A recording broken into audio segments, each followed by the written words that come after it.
Muy buenas tardes, señoritas, jóvenes estudiantes. Vamos a empezar a desarrollar el segundo tema que tiene que ver con los talleres de investigación. Este tema implica el encadenamiento de lo que es el problema, la investigación y el marco teórico. Vamos a partir siempre de un par de objetivos y de un contenido, obviamente. El primer objetivo va a girar alrededor de examinar los elementos característicos en el planteamiento y formulación del problema. Y en el segundo caso, en el segundo objetivo, vamos a tratar de examinar los elementos relativos al marco teórico conceptual y el lugar de estos elementos del marco teórico conceptual en el proceso de investigación. Este tema tiene que ver mucho con el siguiente tema porque es una especie de refuerzo. En muchos casos esto no se desarrolla, pero yo veo la necesidad de desarrollarlo y no irnos directamente al tercer tema, que es la formulación en base a un planteamiento de un problema, la formulación del proyecto de investigación. Voy a repetir, en base a un planteamiento y formulación de un problema, en el tercer tema, vamos a tratar de elaborar, vamos a tratar de formular un perfil de investigación o un proyecto de investigación, si es posible. ¿Cuál es el contenido en este caso? El contenido es que vamos a dilucidar o vamos a girar alrededor de lo que es un problema. Vamos a tratar de dilucidar el problema. Luego vamos a ver los tipos de problemas que existen y con esa base vamos a diferenciar lo que es el planteamiento y la formulación de un problema. Con eso vamos a lograr el primer objetivo. Para el segundo objetivo vamos a tocar lo que es el marco teórico y el marco conceptual como parte del marco teórico. En realidad esta clasificación no debiera hacerlo, pero lo estoy haciendo a propósito porque mucha gente confunde el marco teórico con el marco conceptual. En el marco teórico está todo lo que es el conjunto de elementos teórico-conceptuales. Solamente por cuestiones didácticas lo estoy haciendo, pero en forma reiterativa, de que el marco conceptual es parte del marco teórico. Vamos a partir en este primer punto de qué es un problema, de lo que se entiende un problema en términos generales, ¿ya? Para la gente en general, para la sociedad, para cualquier persona. Un problema tiene que ver con dificultad, con una tarea a resolver, un ejercicio a desarrollar, una pregunta práctica y puede ser también una pregunta teórica que obviamente exige una solución, exige una respuesta. En ello hay un elemento común. En todas las variantes que hemos mencionado, siempre se refiere a un hecho no resuelto, que debe encontrar una respuesta teórica o práctica, una respuesta científica, una respuesta social o individual. Y esto va a permitir resolver parcial o totalmente el problema. Hay muchas maneras de abordar un problema. Vamos a plantear desde dos perspectivas. El problema como una cuestión filosófica y el problema como un hecho científico. Obviamente que aquí también hay una tercera vertiente que se da generalmente en el campo de las ciencias sociales, donde también nosotros estamos, por cierto. Se ve el problema como una realidad cotidiana, ¿ya? En este caso, solamente nos vamos a abordar solamente el problema como un hecho científico, ¿ya?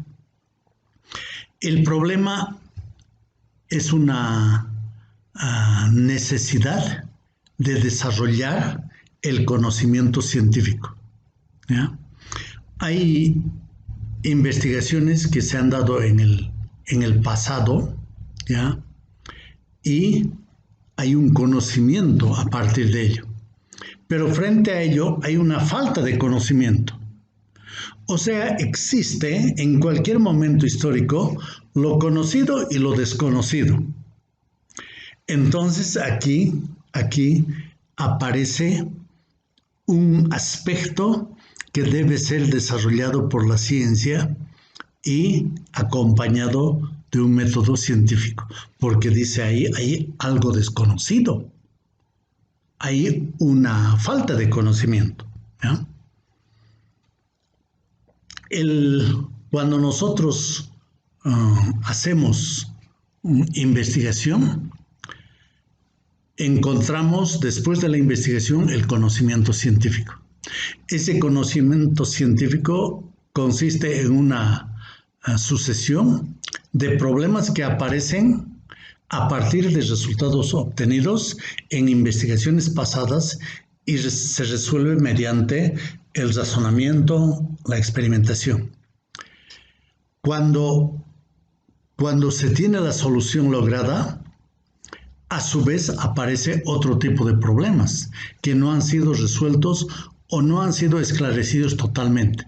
Ello conduce a nuevas interrogantes y ahí aparece una cadena de preguntas, problemas y de nuevo el proceso investigativo buscando soluciones.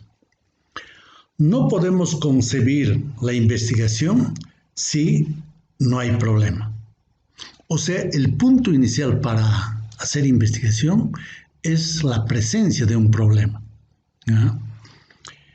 El procedimiento para conocer, identificar o describir o resolver problemas es la investigación científica.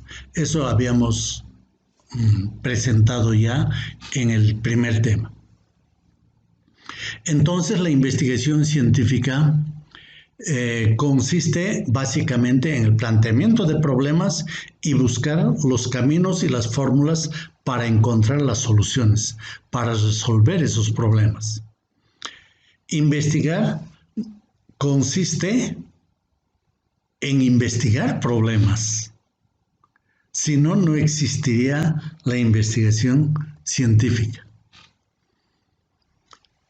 Hay muchos tipos de problemas, pero aquí lo que nos interesa es aquel que se llama problema científico.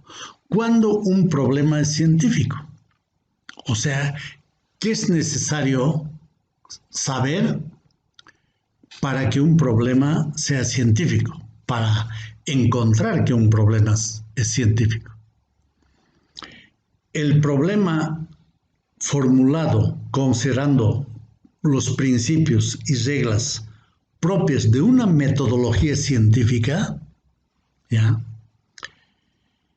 Y que conlleva a un conocimiento científico, o sea, nos encamina hacia un conocimiento científico, entonces eso quiere decir que estamos frente a un problema científico.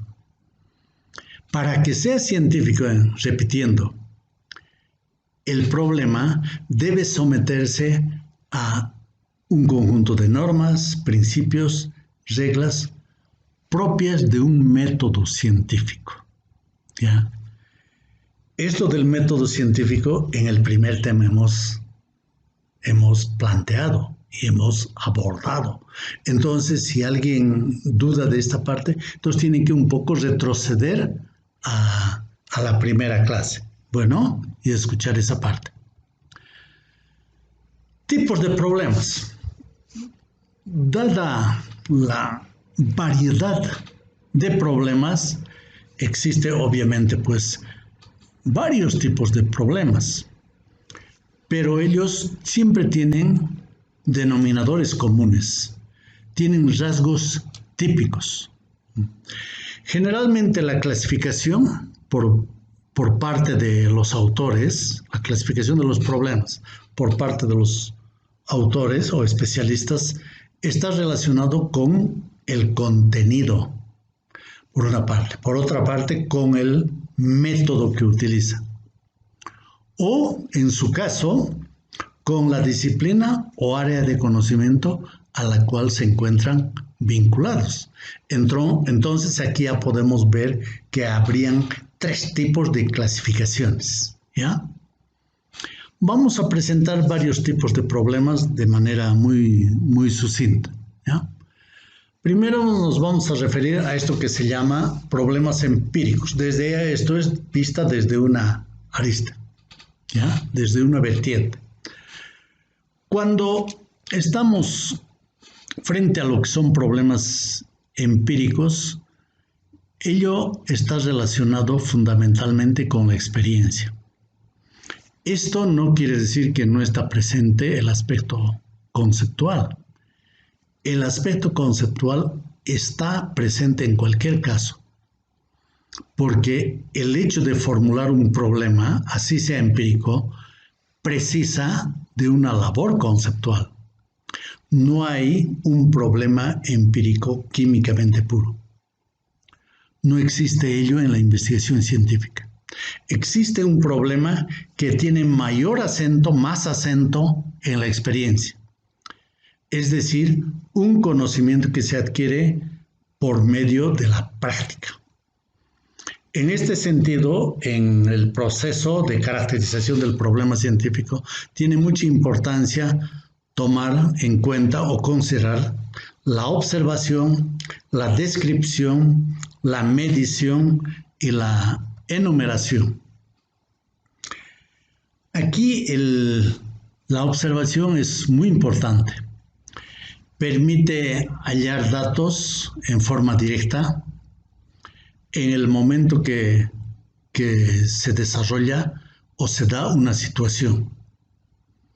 Pero es importante señalar que no basta observar una realidad determinada, quiero decir un segmento de realidad, sino que hay necesidad de precisarla, hay necesidad de enumerarla, hay necesidad de describirla y finalmente hay necesidad de medirla. Las observaciones deben ser precisadas cuantitativamente. Requieren ser determinadas y comparadas. Aquí se debe actuar en forma conjunta con el cómputo y la medición por una parte y por otra parte con la comparación y la medición. Es importante señalar que un elemento en la construcción del problema científico no está fuera de la teoría. Estoy un poco recapitulando. Y no podemos sustituir por el método. Afirmar equivocadamente que la verdad se encuentra solo en los hechos y que el papel de la teoría se reduce a organizar y estructurar estos hechos no es aconsejable, ¿ya? La teoría siempre está presente, así estemos tratando problemas empíricos. Problemas conceptuales. Para entender un problema conceptual vamos a referirnos al concepto. Y esto después nos va a servir también para otras aclaraciones que vamos a ver en el último acápite. Un concepto viene a ser el resultado de la actividad científica. Es la abstracción de los procesos y de las relaciones que aparecen en los procesos. Las propiedades concretas de los procesos se funden en una unidad genérica, por cierto, del concepto. El concepto resulta ser una cristalización del conocimiento, en la cual se expresan las propiedades comunes de un grupo de procesos, constituyendo su contenido. Bajo la misma lógica, entonces, podemos decir que el problema conceptual reúne las propiedades asignadas al concepto, o sea, la reconstrucción de los datos conocidos, los cuales son entrelazados, ordenados, imbricados, constituidos en una representación única, pero en torno al cual surgen numerosas preguntas, numerosas cuestiones que en el proceso de investigación se resolverán parcial o totalmente. El problema conceptual, cuando ya se ha formulado, permite entender lo que son los datos, o sea, los datos que se han conocido anteriormente, pero también sirve para descubrir nuevos aspectos y nuevas relaciones en los procesos de investigación. Al plantear el problema desde un punto de vista, desde una perspectiva, ¿ya?, y prescindiendo de las demás propiedades de este proceso, uno se acerca mucho a la concepción de hipótesis. Entonces, en este sentido, también el problema está directamente relacionado con la hipótesis, que lo vamos a ver posteriormente. Ahora nos vamos a esto que se llaman problemas generales, específicos y particulares, ¿ya? Siempre nos hemos referido a las preguntas, ¿ya?, o a los problemas por resolver, pero también podemos decir las respuestas y soluciones a indagaciones que nos hemos hecho. Cualquiera de ellos tienen diversos grados y niveles de extensión. Ellos pueden ser generales, específicas, o sea, esas preguntas y problemas pueden ser generales, específicos o particulares. Ello tiene mucha importancia en el desarrollo de investigación, porque también ello se repite, ¿ya?, de la misma manera cuando se quieren plantear los objetivos. Es decir, estoy hablando entonces de los objetivos generales, de los objetivos específicos y de los objetivos particulares. O sea, en el proceso de instrumentación de la investigación propiamente dicha aparecen estos objetivos, ¿ya? Entonces, ahí estamos barriendo, como se dice, dos cuestiones directamente relacionadas. Hay gran variedad de relaciones y vínculos entre las cosas, las personas y los fenómenos, ¿ya? Y aquí vamos a tocar lo general. Lo general determina lo que es propio a muchos objetos singulares.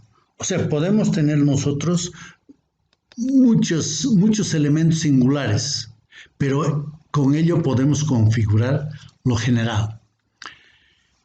Un fenómeno determinado se distingue y se diferencia de otros objetos o de otros fenómenos por sus características propias.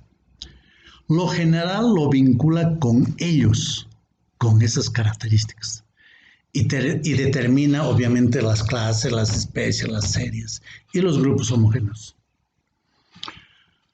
Al igual que en el caso de otras categorías, en el problema lo particular y lo general coexisten, o sea, no son independientes.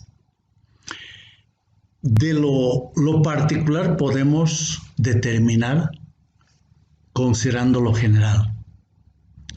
O sea, lo particular contiene a lo general, es parte de lo general. Un problema particular debe estar contenido de algún modo en el problema general. En otros términos, de un problema general se deriva un problema específico o particular. Lo que distingue una de otra cosa es pues lo singular, es lo peculiar. Y en la mayoría de los casos ello no se repite, ¿ya? Lo propio y lo específico, ¿ya?, se refiere a elementos concretos y precisos del problema. Lo general y lo específico o particular son eslabones de una sola cadena, o sea, son elementos interdependientes, ¿ya?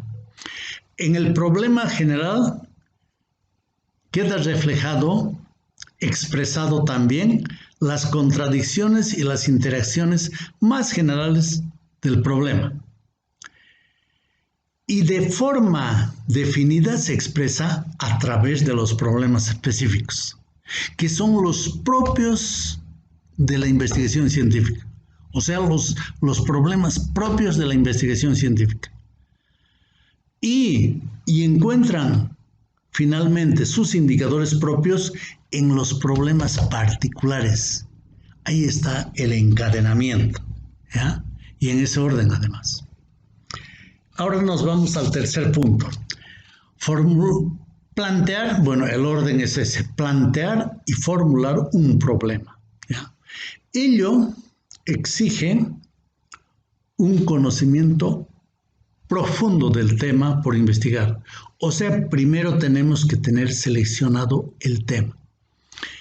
Ello además permite relacionar con la metodología científica y los procedimientos técnicos que ayudan a capitalizar experiencias y conocimientos sobre el tema. Este párrafo, o para tener claro este párrafo, tenemos que regresar de nuevo a métodos científicos y técnicas de investigación del primer tema, que está en la última parte.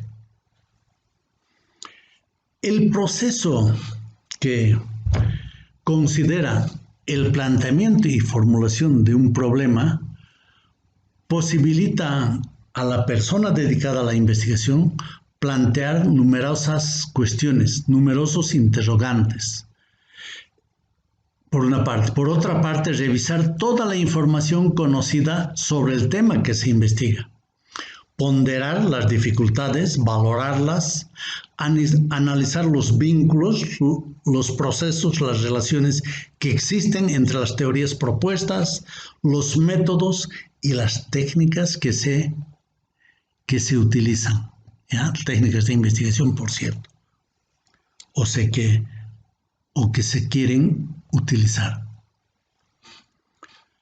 Aquí es importante precisar lo que es planteamiento y lo que es formulación. Son dos conceptos diferentes. Eso no quiere decir que el uno no esté incluido en el otro, lo está. ¿Qué es plantear?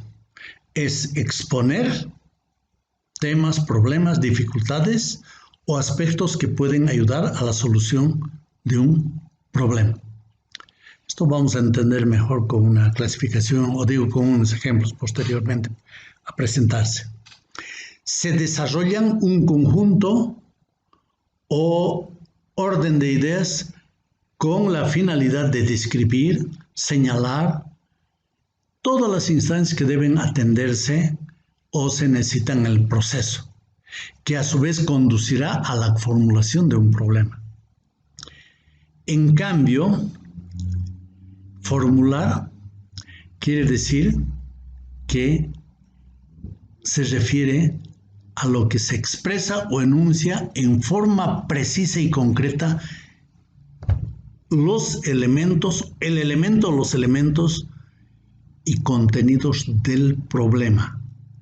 Es como decir, se aterriza. ¿Ya? La formulación es parte del proceso del planteamiento. O sea, no podemos hacer formulación si antes no tenemos planteado el problema. La formulación se constituye en el objetivo terminal del planteamiento. ¿Ya? En el proceso de investigación científica, en lo que corresponde a esto que estamos hablando, el planteamiento y formulación de un problema, hay necesidad de conocer elementos característicos, algunos por cierto, para identificar un problema. Porque cuando uno está ahí sin pisar tierra, es no sé, es muy abstracto. Pero aquí tenemos unos cuantos, ¿ya? En este sentido, problema puede ser una necesidad que debe ser satisfecha. Es decir, hace falta algo para alcanzar un fin determinado, para lograr algo. O sea, una necesidad a ser satisfecha. B, una causa que hay que determinar, descubrir, precisar o explicar. ¿No? Ahí incluso ya tenemos verbos para plantear un objetivo, por ejemplo. Otra, algún fenómeno o alguna situación que no está explicada. Fenómeno o alguna situación que no está totalmente explicada. ¿Ya? Que no está explicada o está explicada parcialmente. Otro, una relación entre fenómenos, cosas o situaciones. ¿Ya? En este caso hay que buscar los puntos de intersección, de conexión entre dos o más fenómenos o situaciones.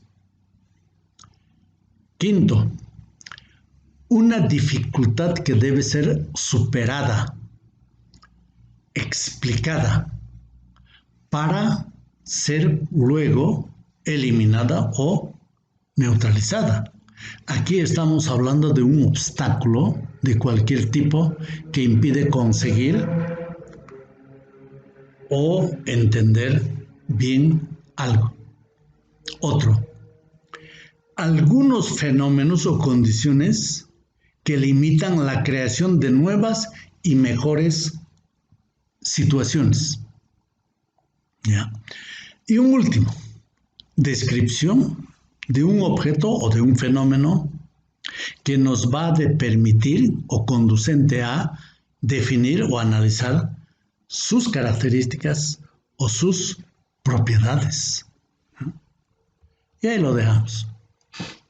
Entonces, el planteamiento y la formulación del problema es el primer paso del proceso de investigación. Ya dijimos eso. El trabajo de investigación tiene como primer elemento, como punto de partida, al planteamiento y la formulación del problema. Y luego se extiende por una serie de fases para encontrar respuesta a ese problema planteado. Además, esa formulación delimita la investigación y obviamente es también o se constituye en una guía. Seguimos con esta cuestión del planteamiento y formulación del problema. El problema debe estar bien formulado. Una cuestión, un problema planteado de manera genérica es inaccesible al trabajo científico. Es muy difícil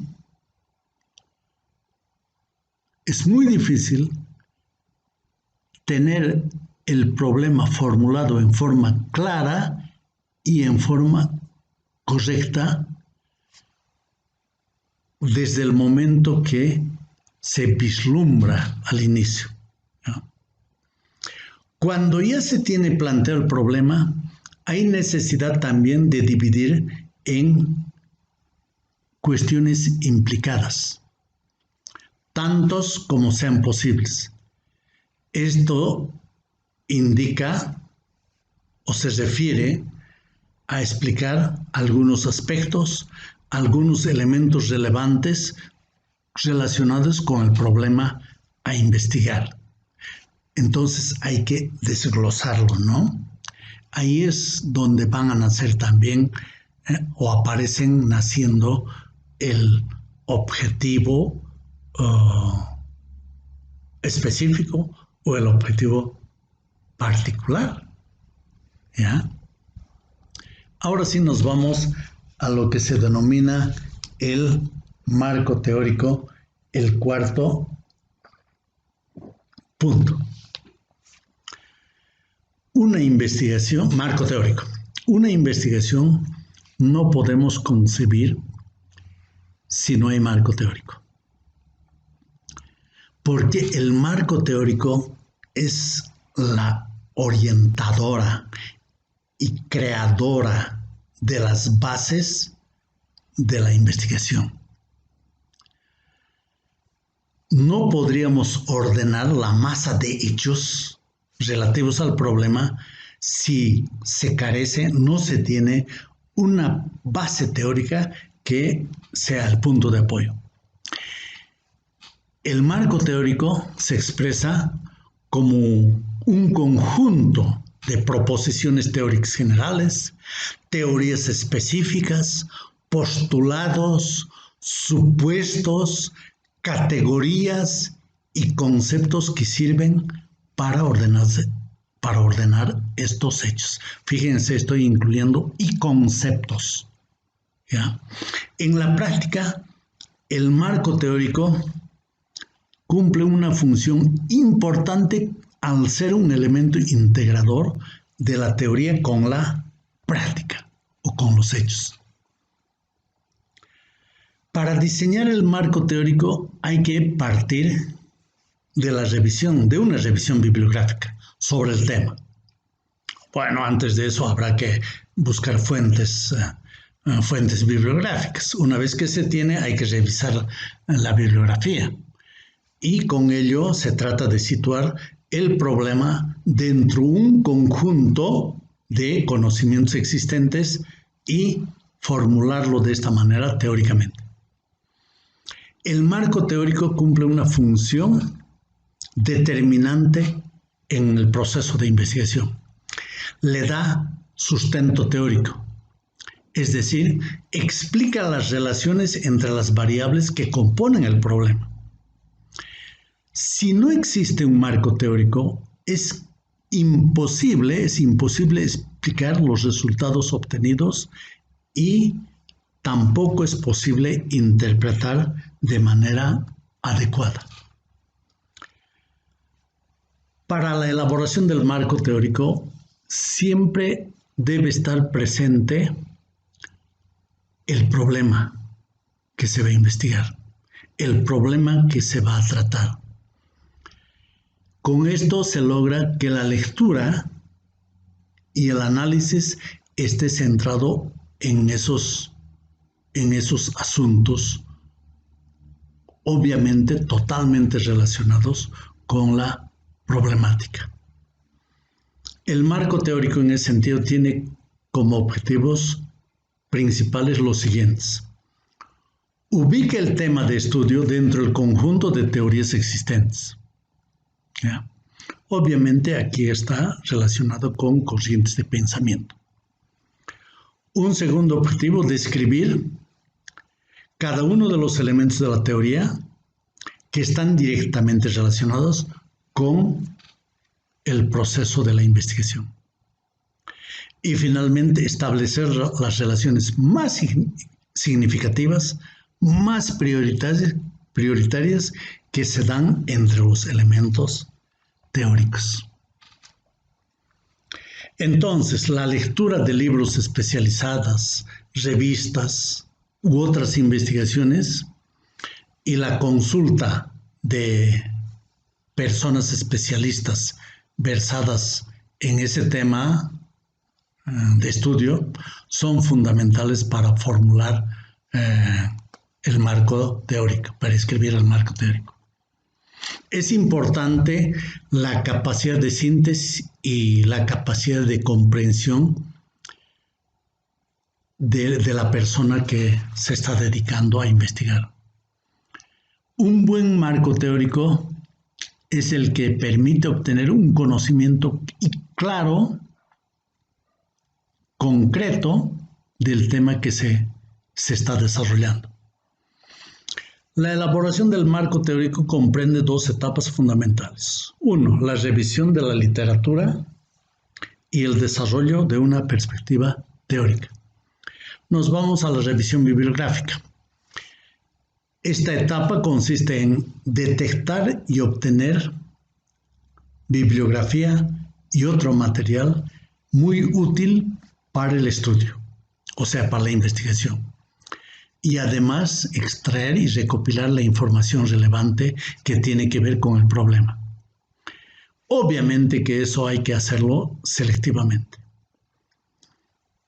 Para ello, se puede hacer uso de fuentes primarias que proporcionan información de primera mano.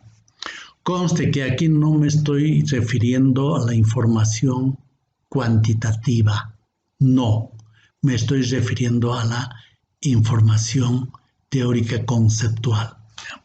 Fuente secundaria son compilaciones, resúmenes y listados de referencias publicadas en un área de conocimiento. ¿Ya? Lo propio aquí, no se está refiriendo a los datos, ¿no? Hay mucha fuente bibliográfica que generalmente, inclusive en los últimos tiempos, podemos encontrar en terminales de computadoras que están conectadas a bancos de datos o bases de datos y se pueden obtener todo ello para el marco teórico. Una vez que se tiene la información, hay que revisar en forma cuidadosa y extraer lo que se necesita. Y aquí es importante siempre registrar todos los datos de los documentos consultados, ¿ya? Ello hay que organizarlos y mejor si se utiliza para eso fichas. Hoy en día eso se puede hacer con base a un computador donde se facilita su organización a su vez y su integración. En una segunda etapa, perspectiva teórica. Aquí se desarrolla el marco teórico en sí. Se inicia obviamente después de la lectura. Y a este respecto podemos presentar un conjunto de 4 situaciones. Puede existir una teoría completamente desarrollada sobre ese tema. Pueden haber varias teorías que se aplican al problema en cuestión. Pueden haber piezas o partes de teorías con apoyo empírico moderado o limitado que se aplican al problema por investigar. Y un cuarto caso o situación, solamente existen guías no estudiadas o ideas vagas relacionadas con el problema de investigación. En cada caso la estrategia es diferente. Vamos a revisar rápidamente las 3 primeras. Cuando existe una teoría completamente desarrollada. En este caso, debemos recordar explicar el por qué, el cómo y el cuándo ocurre un fenómeno. Sistematizar, o sea, dar un orden determinado. Predecir, hacer inferencias para el futuro. Si se tiene una teoría con estas características, que permite además evaluar los resultados, la mejor estrategia para construir el marco teórico, para elaborar el marco teórico, es tomar dicha teoría como una estructura, como la estructura misma para esa investigación, ¿ya? Debe ser una teoría sólida que explique obviamente el fenómeno en cuestión y permita dar nuevos enfoques o plantear nuevas interrogantes. En este caso, el marco teórico consiste en explicar la teoría y relacionar con el trabajo de investigación. Y aquí se toma una posición teórica. Segundo caso, segunda situación, cuando existen varias teorías que están relacionadas con el problema de investigación.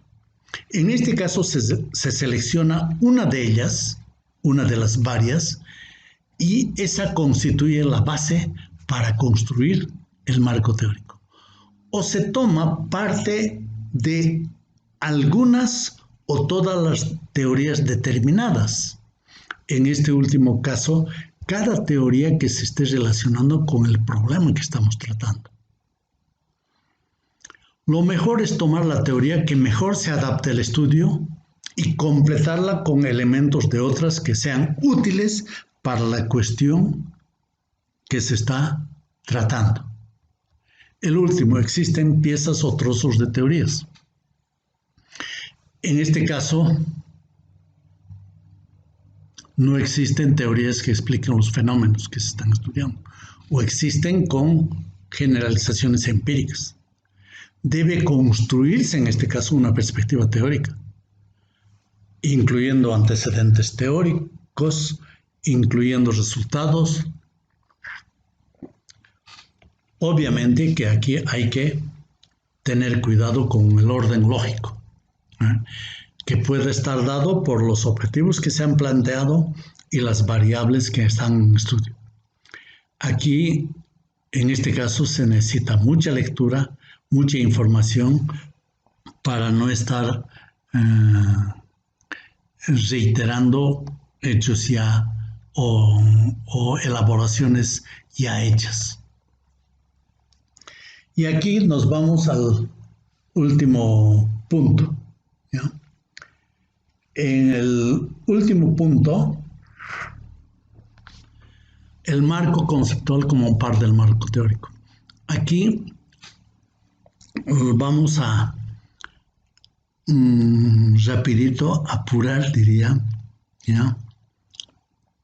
Hay que distinguir de la definición de términos y el marco conceptual, ¿ya? Una cosa es el marco conceptual, que ya está en el marco teórico, y otra cosa es la definición de términos. Hemos dicho que la definición es la parte terminal del marco conceptual, ¿ya? Entonces es muy importante esto. Aquí vamos a partir de qué es el concepto. Ya habíamos indicado hace un momento. Hemos dicho que es el conocimiento de los rasgos, propiedades esenciales y generales de diferentes fenómenos de la realidad o segmento de la realidad, así como nexos y relaciones entre ellos. Son esenciales esos nexos, esas propiedades, esas relaciones, porque con la ayuda de ellos los fenómenos se distinguen de unos de otros. En el marco conceptual se entra a describir y analizar esos conceptos fundamentales del problema o del tema en cuestión, los cuales se ubican en la estructura, en esa estructura en forma explícita, ¿ya? En la práctica, el marco conceptual resume todos aquellos aspectos teóricos que el investigador ha recopilado de la bibliografía, consultados sobre el problema y los cuales se sistematizan, se organizan en este marco conceptual, que luego se constituye en una síntesis organizada de esos conceptos, que resumen los aspectos esenciales de los fenómenos que son motivo de estudio. El marco conceptual no es el punto de partida del conocimiento, es el final, es el resultado. Viene a ser el producto de un proceso de análisis, ¿ya? Es la expresión concentrada de conocimientos que tienen relación con el problema que se ha planteado, ¿ya? Para desarrollar nuevos conceptos con base a los anteriores, siempre hay que partir de conocimientos que ya se tienen, ¿ya? A veces los conceptos viejos y conocidos son un punto de partida, pero no necesariamente el punto de llegada. Muchas veces unos conceptos generan nuevos conceptos. Los conceptos no existen al margen de las definiciones. O sea, mientras que el concepto no tenga una definición, es muy difícil hablar de su existencia. En este punto de la definición es muy importante, o sea, la definición es muy importante en el proceso de elaboración de un marco conceptual, ya que no es otra cosa que donde el proceso llega a delimitar y a determinar un conjunto de conceptos o a registrar los aspectos esenciales del fenómeno, ¿ya? O sea, todo ese conjunto de conceptos termina en una definición. ¿Cómo podemos terminar esto? ¿Cómo podemos explicar esto? Considerando que el marco conceptual engloba dos aspectos, uno el contenido y otro los límites o el límite. Los elementos esenciales secundarios del concepto constituyen su contenido y los aspectos que marcan sus límites son los aspectos estructurales de un concepto. Y en una definición deben estar explicitados. Todos estos aspectos señalados para el concepto en general son válidos para el marco conceptual, pero en el devenir del tiempo no es otra cosa que un conjunto entrelazado e interrelacionado de conceptos diferentes que se refieren a un mismo aspecto, ¿ya? Entonces, para llegar a la definición hay que antes conceptualizar. Muchas gracias, jóvenes. Aquí terminamos, aunque ha sido un poco largo y rápido este tema, pero es un tema eminentemente teórico. Hasta la próxima clase, que estén bien cada uno de ustedes. Gracias.